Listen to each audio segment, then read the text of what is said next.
Confirmed, my lord. My lord, yesterday the state referred to Exhibit VV in brackets 1. VV. Yes, VV in brackets 1. It's a dental report. Right, yes.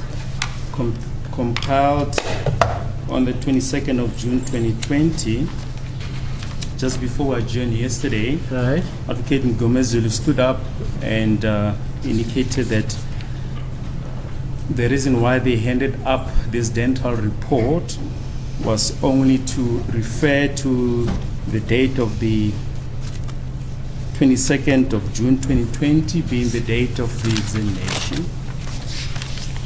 He says the only reason why they hand up, The dental report it was to indicate. was to indicate that that accused number 2 was examined Yeah, by a dentist on the 22nd of June 2020. right. But, my lord, that came after the state had re-examined the witness on the contents of Exhibit VV1. So basically, the boat had already sailed. This morning, we reached an agreement, my lord, that to resolve this list between the state and the defense, the dentist will be called in due course. Yeah, but I have evidence before this court. You can call the dentist, but the evidence I have here is of the report which is consensual by consent of Yes. both parties Yes. handed up. Am I? Yes, Section 213, my lord. Yeah, That- even if we did not expressly say so, Yeah. that was the import of the Right, and there was no handing addendum up. Yes, or any explanation yes, that this document is handed up for the limited exigency of the date of the 26th of June. yes. Indeed, that is the position, my lord. Because this was an examination which was prompted, as I understood the evidence, by this witness when he took the accused number 2 to the dentist. Yes. Is that not so? Indeed. In fact, they put it to a witness that the accused did not appear in court on the 22nd of June. Yeah. And to buttress their point, they then handed up this document to show that he was examined by a dentist on that day. Right. And after that, you led evidence about the examination, alleged examination, which was undertaken by this doctor. Yes, indeed, my lord. But the gravamen of the matter is that that report is before this court. Is that not so, Mr. Mngomezulu? Madam, it is so. Yes, it is before court. Do I have to make submissions on it? No, you Or is can. it the only question the court asked? No, I'm not asking you. I'm saying, as far as I'm aware, this report is handed up lawfully and it is before this court. That's all. But my lord, we have made an agreement. We have That made an agreement doesn't bind the judge. You know that. You can agree with Mr. Balui to go to the moon. Doesn't bind this judge. This My judge lord- is bound by evidence. My lord, may I, with your respect, address this case in this manner? Yes, sir. The state has submitted that the purpose for handing over the document was for the defense to demonstrate that accused number The state has argued that. just submitted now, confirming what I've used the statement for that reason. The contents of the document Yeah. was not alluded to By whom? by the defense during cross-examination. We only dealt with the date, which is, I would submit, is the evidence aliunde outside the contents of the document itself, because the defense intended to demonstrate the alibi defense to say when the state alleges that accused number 2 attended court in Shabani on that particular day. So our alibi to that effect is to say accused number 2 was consulted with the dentist. So the contents and everything contained in the docket was never been an issue to be clarified from the witness. Yeah, so your submission is a document can be headed up holistically to this court, but this court must just peruse May a I? minuscule part of it, the 26th of June. The other information which was elicited by this gentleman, who is the state prosecutor, I must ignore that. No, my lord, I said, let's look at the nature of the evidence. Yes. I submitted that it's evidence aliunde. It's outside the document itself because it only bears the date, not the contents of what was accused number 2 examined for. You want us to play the record back? Mr. Baloyi led this evidence. Where's that document? Let me just look for it. Mr. Baloyi placed the contents of the document on record. Am I correct, sir? Everything. Indeed. There's no evidence aliunde. Everything was placed by Mr. Baloyi on record. Let me just get it. He said this witness must read the heading. He read the heading. I remember it's Bafokeng CHC, etc., etc. He even elicited evidence about the number of cavities and the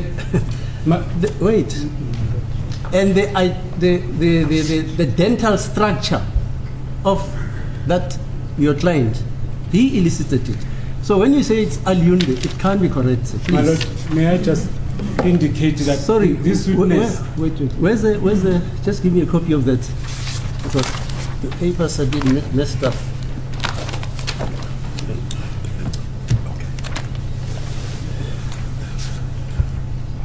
Is that the witness's copy? How much you copy it? Yes. Okay, sorry. Mine has got notes. No, right, I've got it.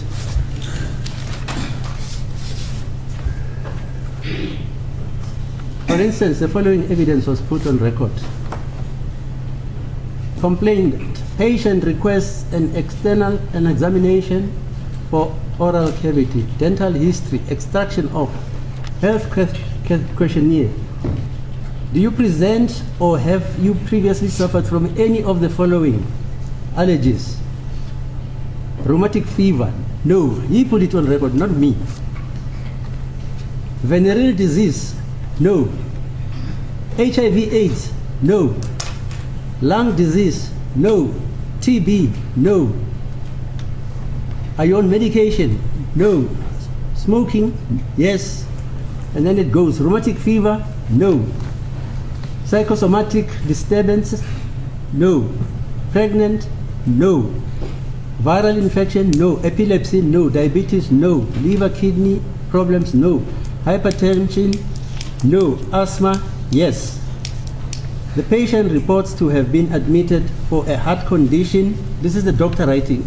In 2014 following a mining accident, and it is signed. And Mr.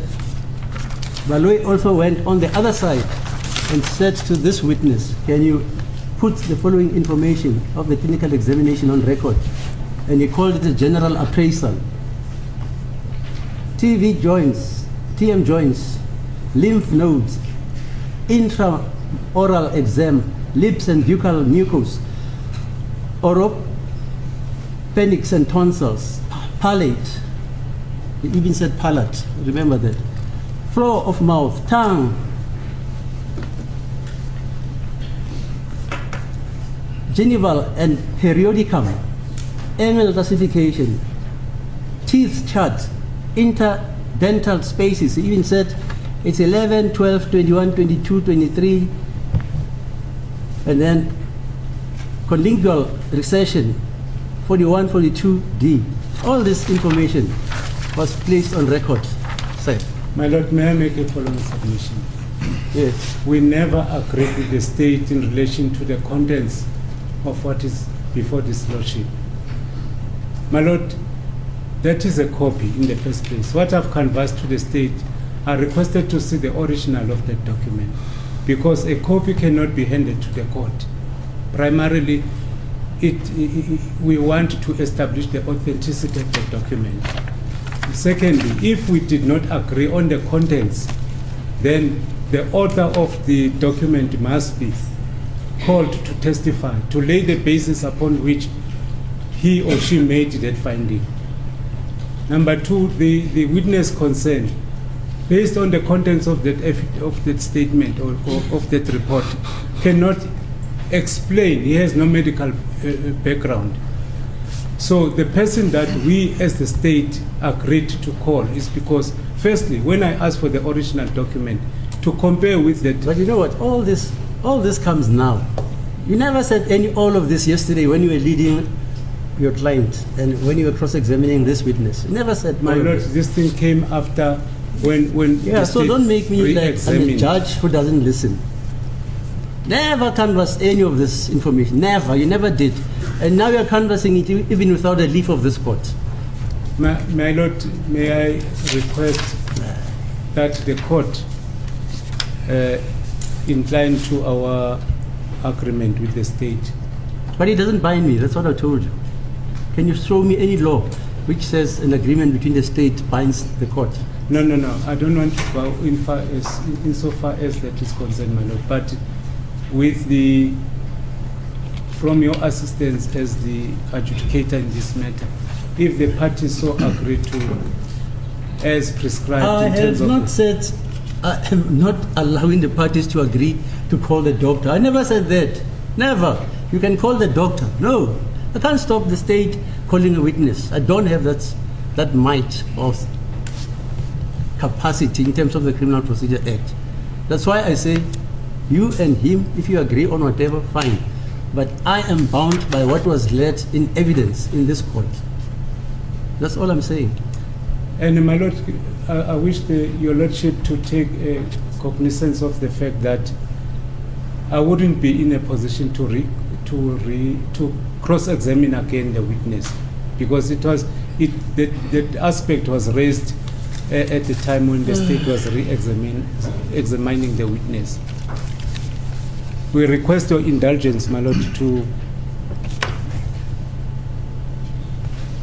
get the original document first and for the doctor to be called to confirm the contents of what is contained in the dental report. Is this in pursuance of a fair trial, this application? That's my submission, my lord. That would be fair. Mr. Are you finished? Mr. I'm done. Mr. Baloi, there's an application. As a court, please, my lord. The defense handed up the document. They approached the state and said, can we hand up this document? And we agreed. And they wanted to use the document which they used, but now that it appears as if it's to their disadvantage, now they want certain portions to be disregarded. It doesn't work that way, my lord. Once a document has been handed up by agreement, it binds the parties. We submit, my lord, that the defense cannot now make a volte-face and say, but we only handed the document just for a specific limited purpose. No, that is not correct, because I was in court, I was listening when you were leading this witness to read what is written on the report. Yes. And there was no objection from Mr. Mngomezulu. No objection. Niggies. In fact, they read part of it in the record. I know. Yes. But Anyway, are you opposing the application, sir? Intimated on the strict basis of the law, my lord. You are opposing it? We oppose it. Fine. You can call that witness. I don't have a problem. Any response, sir, before I make a ruling? Mr. Mngomezulu?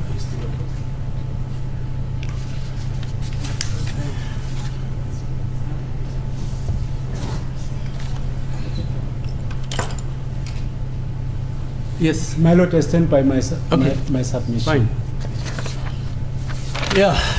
There's an application by Mr. Mngomezulu on behalf of the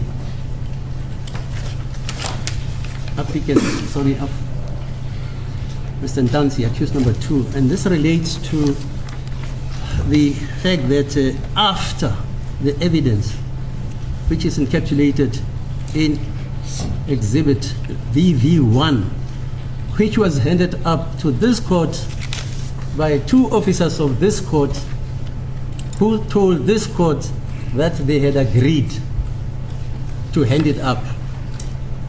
And they even agreed that it should be marked Exhibit VV1. And it was duly marked. And this witness was led on the contents of this very document.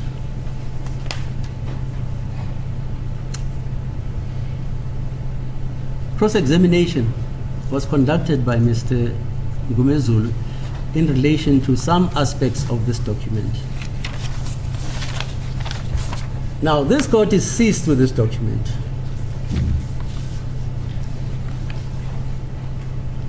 The state is opposing the application for the retraction and the recantation of the contents of this document. And Mr. Baloyi says, on a point of law, the state is opposed to that. And I ask pertinently Mr. Mngomezulu, well, whether he wants the retraction of this document purely because of the exigencies or the requirements of a fair trial in respect of his client. He says yes. I beg to differ with Mr. Mngomezulu, and these are the reasons.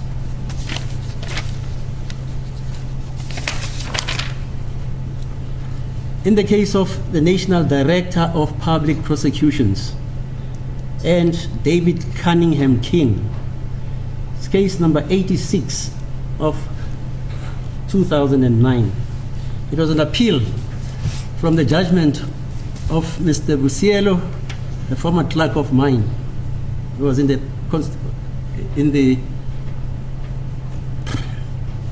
Supreme Court of Appeals. He wrote the judgment against which there is an appeal. The judges who presided on this application of appeal is Haramse, who was the deputy president of the Supreme Court of Appeals, Nugent, Mlambo, Malan, and Majid. And this is what they have to say about an exigency like this, where evidence is now sought to be recanted when it was formally and lawfully admitted into this court. If you want to read this decision, you can read about it. It's about this billionaire who was avoiding tax, King. And they took him to all the courts, right up to the constitutional courts. This judgment actually landed up in the constitutional court. But it concerns the basis of what is a fair trial. In paragraph 4, the scribe Adams has this to say: it is well to remind ourselves at the outset of a number of basic principles in approaching the matter. Constitutions call for a generous interpretation in order to give full effect to the fundamental rights and freedoms that they create.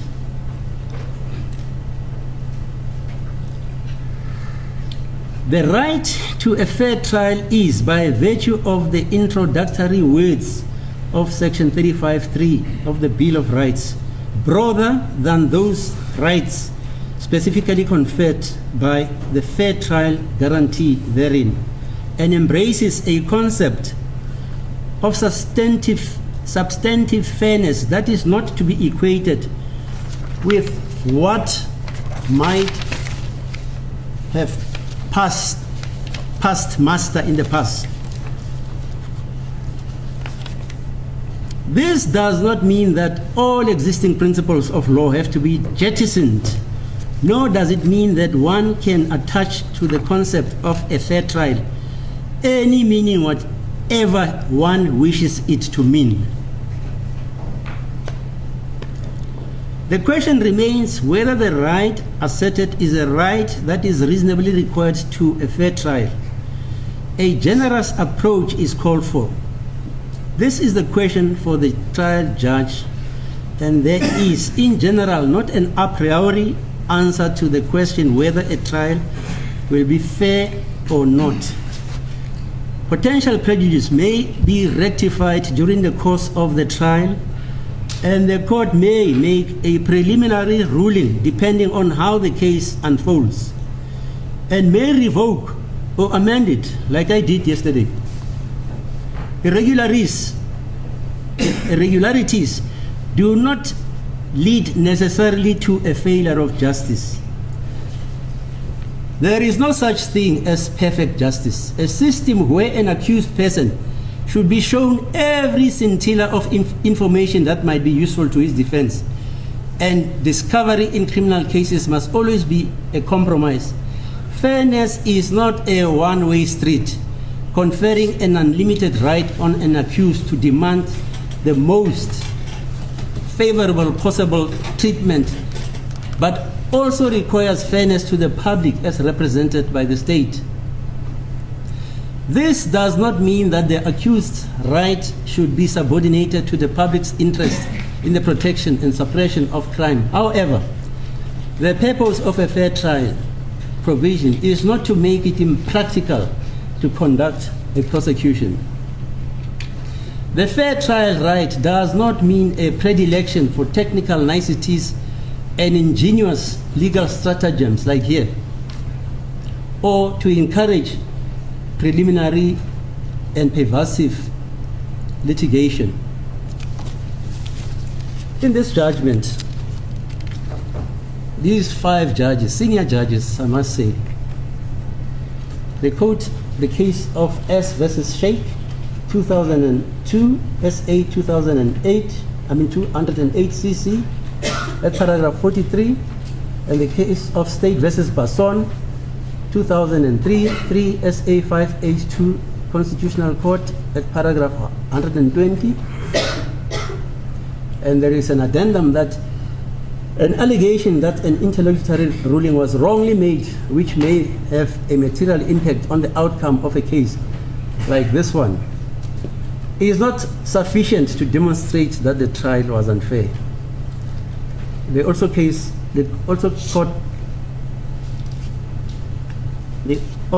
cite the case of R versus Corner, 1995, 4 SACR 411, paragraph 139, 185. They also cite the case of Montgomery and His Majesty's Advocate General and another, 2003, 1 AC 641 PC 673. This is a British High Court case of Lords by Lord Hope of Craighead, quoting Pillar versus United Kingdom 22 EHRR 391. They also quote the case you read yesterday, Key versus Attorney General, Cape Provincial Division and another, 1996 for SA 187 CC, paragraph 13. And they also quote the case of Zuma versus the Director of National Public Prosecutions and others. I've got all the judgments here. I don't have to read them. If you want to read them in adumbration of one I've already read, be my guest. But the application, Mr. Mngomezulu, is not acceded to. It is dismissed. But having said that, you and your colleague, you can call any witness you want. But the application to exclude this evidence, which was formally tendered in this court, is refused because it's not in the interest of justice. And this gentlemen, 5 of them, make it obvious that a right to a fair trial is ambidextrous. It's not only for the accused, it is also for the state and the public, which is represented by the state.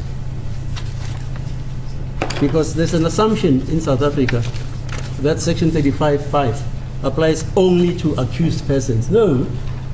The corollary, when you understand the law, is that what should happen in Section 35 should also happen in respect of the presentation of the case of the state. It's not a one-way traffic, as they say. Okay. Yes, Mr. Baba.